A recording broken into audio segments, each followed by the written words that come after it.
अस्सलाम वालेकुम, आदाब, सत श्री अकाल। कैसे हैं सब लोग। कल परसों रात बड़ी थकावट हुई थी, पूरा दिन बैठे रहे, उसके बाद चलते रहे, पूरी रात जागते रहे, सुबह तक एक जंग का माहौल रहा। बहरहाल सवाल ज़्यादा नहीं है, बस छोटा है। सिक्योरिटी रीज़न बताया गया कश्मीर के अंदर, लेकिन डोडा के अंदर प्रोग्राम था, वहां पे भी नहीं होने दिया। किश्तवाड़ के अंदर हमारा प्रोग्राम था, वहां पे भी नहीं होने दिया। कश्मीर के अंदर तो जाने की इजाजत ही नहीं दे रहे। क्यों नहीं दे रहे मुझे खुद भी नहीं पता है। जवाब आता है सिक्योरिटी का। हमने एप्लीकेशन लिखत में दी, मैंने खुद ड्यूकम साहब से बात की, डीसीज के पास हमारे लोग गए, हर डिस्ट्रिक्ट के अंदर परमिशन न एप्लीकेशन के बारे में इन्होंने बताया, ना रिजेक्ट किया ना एक्सेप्ट किया। अब जब टाइम दूसरे दिन का हमारे जाने का शेड्यूल था तो यकीनन हमें जाना चाहिए था, लेकिन रोका गया, कुछ भी नहीं बताया गया। वजह क्या है कोई बताने को तैयार ही नहीं, बस सिक्योरिटी रीजन। एक तो मैं बार बार कहता हूं कि अगर मैं इतना बड़ा आदमी हूं, इनकी हिसाब से मतलब वीआईपी आदमी हूं, तो मेरे लिए सिक्योरिटी का इंतजाम होना चाहिए था। अभी भी एस्कॉर्ट की गाड़ी नहीं दी है, बाकी सब एमएलए के पास है, लेकिन कौन लोग हैं जो हमारा पीछा करते हैं, कोई समझ में नहीं आ रही। जम्मू कश्मीर का दौरा करना चाहता था, लोगों से मिलना चाहता था, लोगों की बात सुनना चाहता था और सरकार तक इस आवाज को पहुंचाने की कोशिश करता। मैंने पहले भी कहा, मैं आजाद हूं, मैं अपनी आजादी किसी को छीनने नहीं दूंगा, मैं अपनी बात रखूंगा, क्योंकि जिंदगी एक बार आती है, दुनिया में इंसान एक बार आया है और अपनी बात रखने का अधिकार है। बाकी लोगों की तरह नहीं हो। यहां पर सरकार बनी, उमर साहब चीफ मिनिस्टर बने, उससे पहले वादे हुए, इलेक्शन कैंपेन हुआ, बड़ी बड़ी बातें हुई, लेकिन 2 साल होने को आए, इस बार कहीं जंतर मंतर दिल्ली जाने की तैयारियां हो रही हैं। ये काम पहले भी किया जा सकता था। उनके वादे अभी तक पूरे नहीं हो रहे हैं। जम्मू कश्मीर के अंदर काम कौन कर रहा है कोई पता नहीं, कौन क्या चाहता है किसी को पता नहीं है, और आवाम क्या चाहती है वो परेशानी के आलम में डूबी हुई है। बहरहाल मुद्दे बहुत हैं, वजह भी बहुत है, लेकिन बस घुटन हो रही है, तकलीफ हो रही है कि जमहूरियत के मुल्क के अंदर इतने बड़े बड़े लोग एक आम आदमी से इतना खौफ क्यों खाते हैं। कोई कमेंट लिख दे उस पे नकेल कसते हैं, कोई कुछ बोल दे उस पे शिकंजा कसा जाता है। आखिर ये सिलसिला कब तक चलता रहेगा, कब तक इस किस्म की जिंदगी हम लोग जीते रहेंगे। उसके अलावा अब हम बात करते हैं काम की। बहुत सारे लोगों ने कहा कि आप अपनी कॉन्स्टिट्यूंसी को देखिए। बहुत सारे लोगों का, जब मैंने शुरुआत की थी, मैं आप लोगों को बताना चाहूंगा, मुझे 18 साल हो गए पॉलिटिक्स में। जब मैं शुरुआत में था, मैंने कहा था मैं ऐसा करूंगा, मैं वैसा करूंगा, फिर एमएलए बनूंगा, ये करूंगा, वो करूंगा, तो बहुत सारे लोगों को यकीन नहीं आता था। यकीन नहीं आता था कि मेरे जैसा आदमी भी कभी इस मुकाम पर खड़ा होगा, और वो भी बिना पार्टियों के। उन पार्टियों को जिनका दबदबा रहा, जिनका नाम रहा, लेकिन अकेला इन लोगों के साथ टकरा कर आज इस मुकाम पे खड़ा हूं। बहरहाल ये मुझे किसी को बताने की जरूरत नहीं है कि मैं क्या कर सकता हूं और मेरा मकसद क्या है। इंसान बड़ा होता है अपने विजन से। विजन होगा तो इंसान बड़ा होता है। अभी मैं कुछ कमेंट पढ़ रहा था, बहुत सारे लोग लिख रहे थे, आज मेरा जाना हुआ था नीली के अंदर थोड़ा सा रिलैक्स करने के लिए। जब मैं जेल के अंदर था तो पीआईए नीलाम हो रही थी। वहां पे टीवी में देख रहा था कि पाकिस्तान के अंदर एक ऐसा एयरपोर्ट है जो हमारे इलाके की तरह है। वहां से जो है हवाई जहाज उड़ रहे थे, और बताया जा रहा था कि नीलामी जिस दिन हो रही थी वो टीवी चैनल्स पे दिखा रहे थे। तो उस जगह पर बैठकर मुझे ये समझ आ गई कि अगर हमारे इलाके में कहीं इस किस्म का वो बनाना पड़े एयरपोर्ट तो कहाँ चाहिए। तो फिर जाके हमारे इलाके के अंदर हिली एरिया है, टफ है, बाकी जगहों पे मैं उतना देख नहीं पाया हूँ, लेकिन भलेसा के अंदर वो जगह मुझे सूटेबल लगी। अब बहुत सारे लोग कह रहे थे कि नहीं यहाँ दरिया है, दरिया के पानी है, पता नहीं क्या क्या है। यार फिर अरब जैसे देशों के अंदर समंदर के अंदर बिल्डिंगें नहीं बनती अगर वो ऐसा सोचते। इंसान को सोच बदलनी पड़ेगी, और जब इंसान का विजन होता है ना तो कुछ भी मुमकिन है। यहाँ बड़े बड़े दरियाओं का रुख मोड़ दिया। जब यहाँ एयरपोर्ट बनाना हो तो फिर ये मुमकिन नहीं है।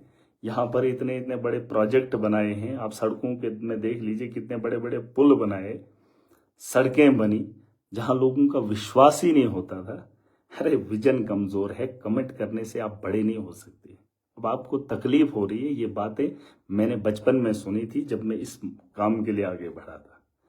आप तो अभी सोच ही नहीं सकते हो, आप तो मुंह नहीं खोल सकते हो कमेंट करने के लिए, आपके पास बड़ी बड़ी बातें हैं। महराज को ये मत बताओ कि मैं क्या कर सकता हूं। मेरे पास एक विजन है और मैं एक सोच के साथ आगे बढ़ रहा हूं, और जो इस दुनिया के अंदर मुमकिन है उसे करने का ख्वाहिशमंद हूं। अगर सोच है तो कर भी सकता हूं। तुम तो कुछ सोच ही नहीं सकते हो। तुम तो अपने परिवार बच्चों के लिए डायपर नहीं खरीद सकते हो, अपने बीवी का मेकअप नहीं खरीद सकते हो, और महराज के नीचे कमेंट करोगे अब वहां दरिया के अंदर क्या बनेगा। अरे बनाने के लिए समंदर में इतनी बड़ी बड़ी बिल्डिंगें लोगों ने बना ली, अंदर से बना ली, और तुम कह रहे हो कि वहां पे कुछ नहीं बनेगा।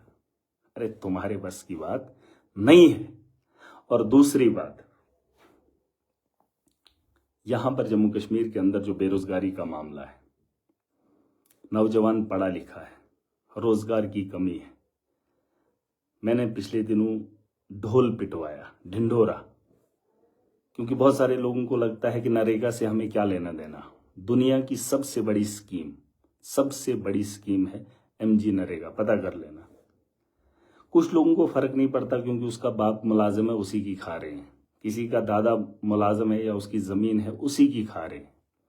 लेकिन एक आम आदमी जो बेरोजगारी से जूझ रहा है, उसका रोजगार MG नरेगा पर टिका हुआ है। माना कि यहाँ जम्मू कश्मीर के अंदर वेजेस कम है, लेकिन निर्भर है हम, उससे एक तो इलाके की डेवलपमेंट भी होती है और दूसरा रोजगार भी मिलता है। और उन जाहिलों को मैं बताना चाहता हूँ, शायद आपके दिमाग में वो चीज नहीं आई होगी, लेकिन आज मैं समझा रहा हूं। मेरे साथ बात मत कीजिए, मुकाबला करने के लिए तुम्हारी हैसियत नहीं है। अगर पता करना है, जम्मू कश्मीर के अंदर इस वक्त 4 लोग हैं जिनके चर्चे होते हैं, और पहला नाम मेरा है जिसके चर्चे इस वक्त पूरी देश के अंदर है, और जम्मू कश्मीर में तो ज्यादा ही है। बाकी उमर अब्दुल्ला है, LG है, महबूबा मुफ्ती है और महराज है। 4 में देख लेना किसका नाम ज्यादा चल रहा है और तुम कमेंट करोगे। MG नरेगा, चाहे कोई बिजनेसमैन है, जब गरीब की जेब में पैसा है तो मार्केट चलता है, आपकी दुकानें चलती हैं, आपकी फैक्ट्रियां चलती हैं।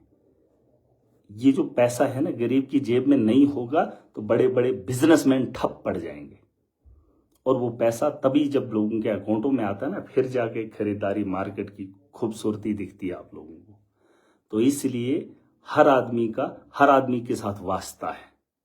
जैसे मैंने कॉन्ट्रैक्टर्स की बात की, मैं चाहता था कि जम्मू कश्मीर के कॉन्ट्रैक्टर्स एक मीटिंग करें, एक रोड एक आदमी उठाए और उसको 10 में बांटे, और उतना ही वो साल भर कमाएंगे जितना उस एक रोड से 10 आदमी कमा सकेंगे।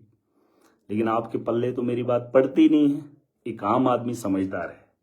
ये जो तलवे चाटने वाले और दलाली करने वाले लोग हैं, उनको मेरी बात घुसती नहीं है। वो अपने आप को कोसते हैं, उनको बच्चे घरों के अंदर हैं, बच्चों की तालीम के बारे में नहीं सोच सकते। महराज की सोच के बारे में क्या सोच रहे हो यार।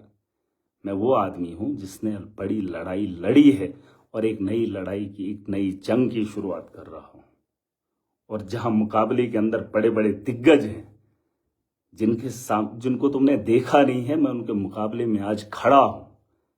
और मैं इस दुनिया के अंदर अगर आया हूं तो कुछ करके जाऊंगा। तो इसलिए सवाल कम किया करो। और उसके अलावा जो जम्मू कश्मीर का दौरा है, महराज वो करेगा। और एक वक्त आएगा 2029 का, जब साल आएगा, जब जिंदगी होगी, तो तुम देखोगे, अगर ऊपर वाले ने चाहा, पूरी ताकत लगाएंगे, पूरे जोश के साथ अपनी एक मंजिल की ओर बढ़ेंगे और एक नया मुस्तकबिल जम्मू कश्मीर का लिखेंगे। वो इतना खूबसूरत होगा, आपको याद नहीं होगा, जैसे ढिंडोरा मैंने पिटवाया, लोगों ने कहा इजलास में हमें बुलाया नहीं। वेंडर्स, छोटी छोटी चीज़ों से इंसान की जिंदगी बदल जाती है। घर के अंदर टाइल अगर नहीं होगी, खूबसूरत नहीं होगा। पेंट नहीं होगा, खूबसूरत नहीं होगा। बिजली की फिटिंग नहीं होगी, खूबसूरत नहीं होगा। बर्तन नहीं होंगे तो खूबसूरत नहीं होगा। एक एक चीज़ उसमें लानी पड़ती है, एकदम से सारी चीज़ें नहीं होती। पहले प्लथ लगाना पड़ता है, फिर रूम बनाना पड़ता है, फिर एक दिन पेंट करना पड़ता है, फिर शीशा लगाना पड़ता है, फिर डिज़ाइन होती है।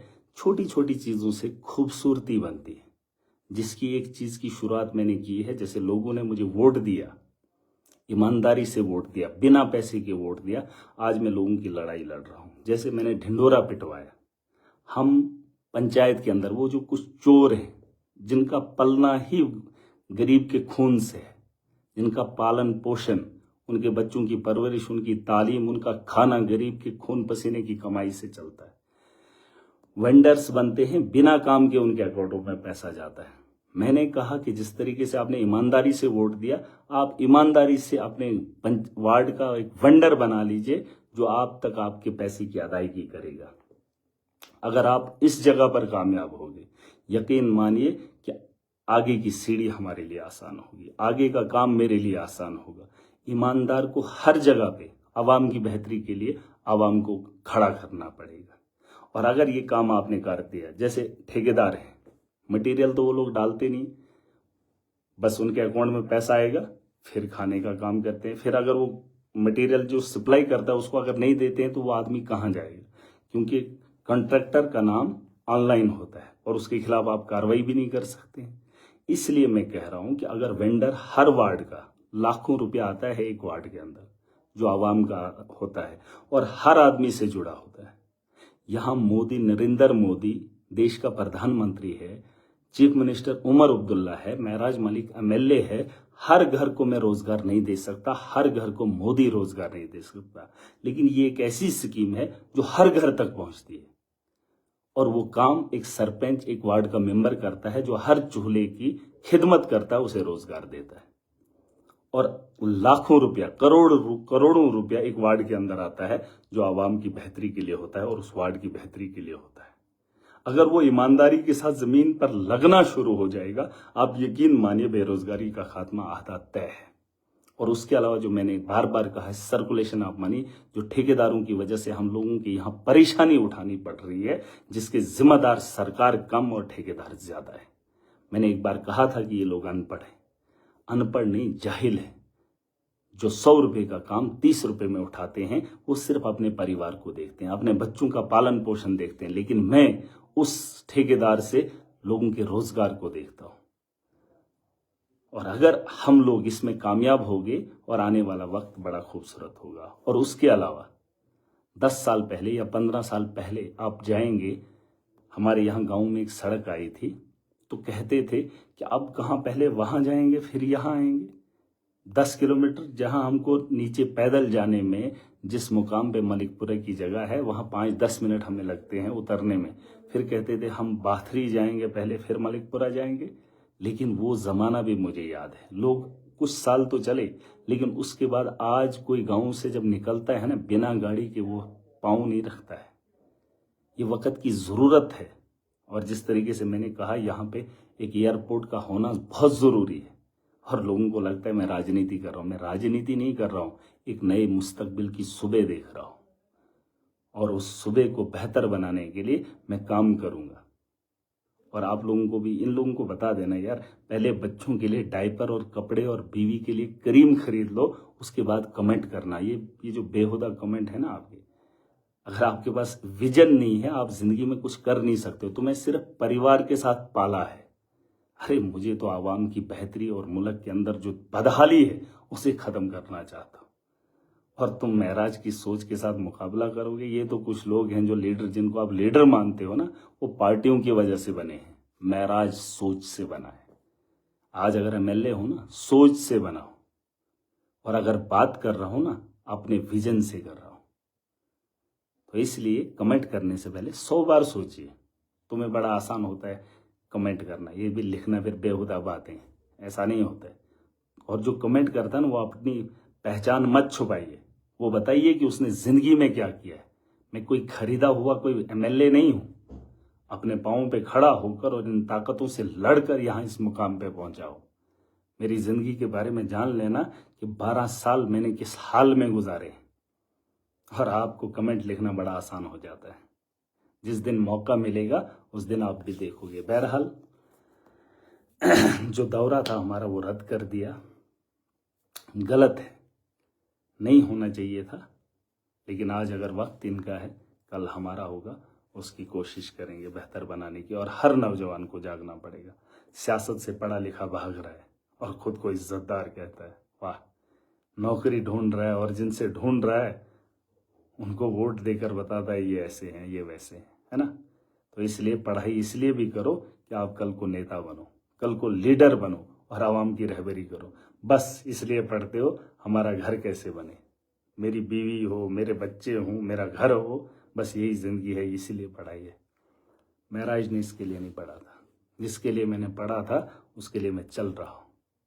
और लिखने से पहले 100 बार सोचना। मुझे तकलीफ इसलिए नहीं होती कि तुम लिखते हो, मुझे तुम पे घिन आती है कि तुम हो क्या, बीवी के पल्लू पीछे छुपने वाले, बच्चों के सामने कमेंट लिखने वाले और कुछ नेताओं की दलाली करने वाले मेरे खिलाफ लिखोगे।